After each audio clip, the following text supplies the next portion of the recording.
आज मी शेवग्याची भाजी तुम्हाला दाखवणार आहे। हाय फ्रेंड्स, कल्पनाच रेसिपीमध्ये पुन्हा एकदा तुमचं स्वागत आहे। या अगोदरसुद्धा माझ्या चॅनलवरती मी शेवगा मसाल्याची रेसिपी अपलोड केलेली होती।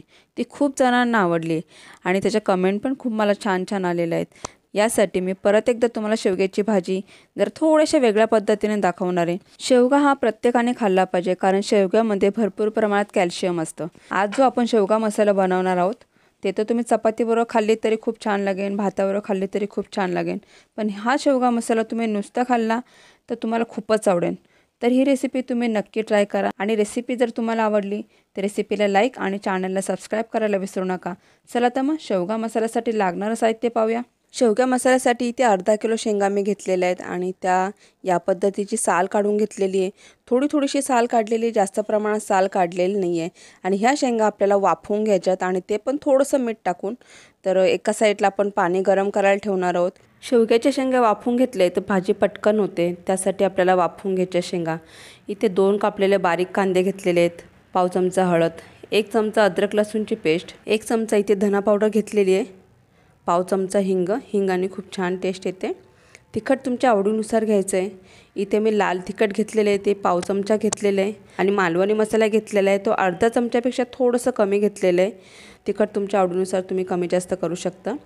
1 चमचा चण्याचं पीठ घेतलेलं आहे, फोडणीसाठी कढीपत्ता आणि त्यानंतर आपल्याला 2 मीडियम साईजचे टोमॅटो घ्यायचे आहेत आणि थोडीशी कोथिंबीर, हे आपल्याला वाटून घ्यायचं आहे आणि चवीपुरतं मीठ घ्यायचं आहे आपल्याला।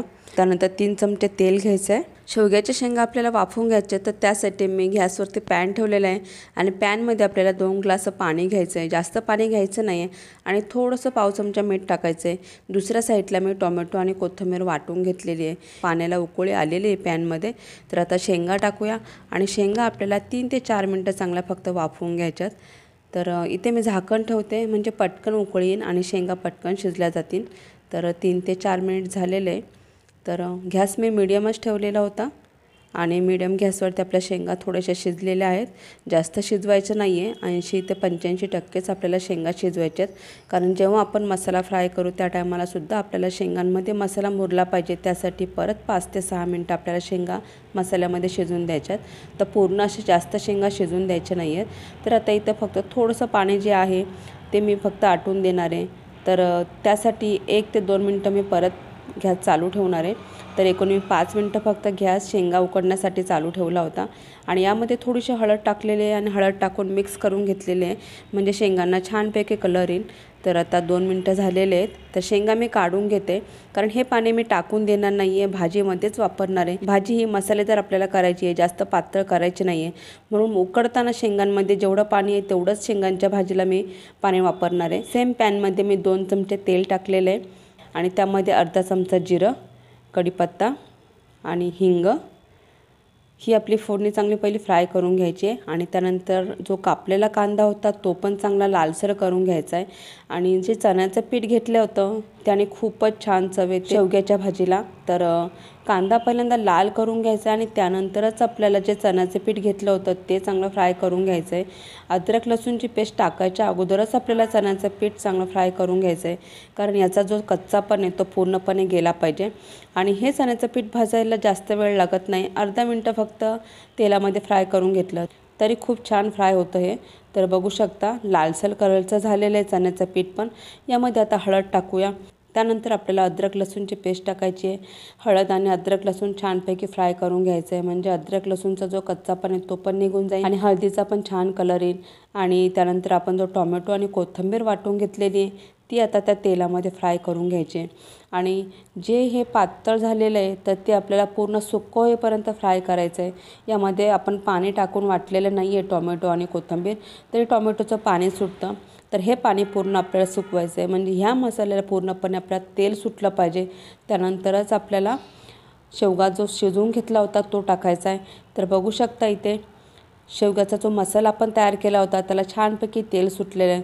आता जो लाल मसाला आणि मालवणी मसाला टाकायचा बाकी होता तो टाकूया, धना पावडर टाकूया आणि हे मसाले मिक्स करून घेऊया छानपैकी।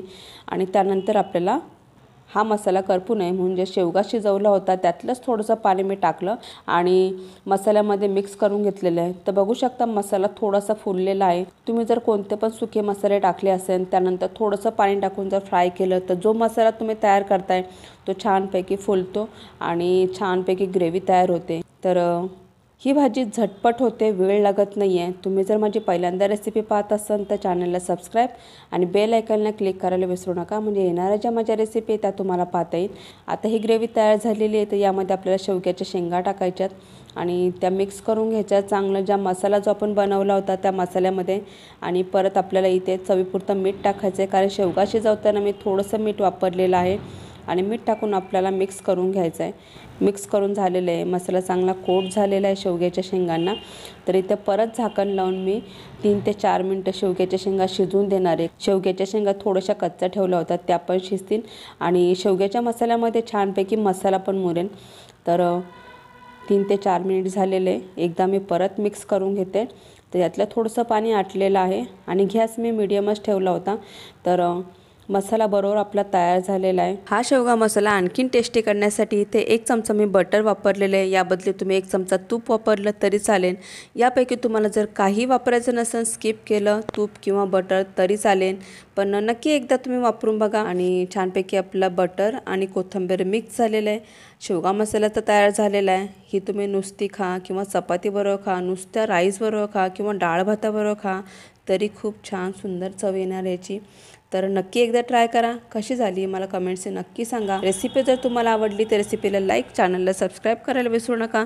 परत भेटूया अशीच एक नवीन रेसिपी घेऊन। थँक्यू।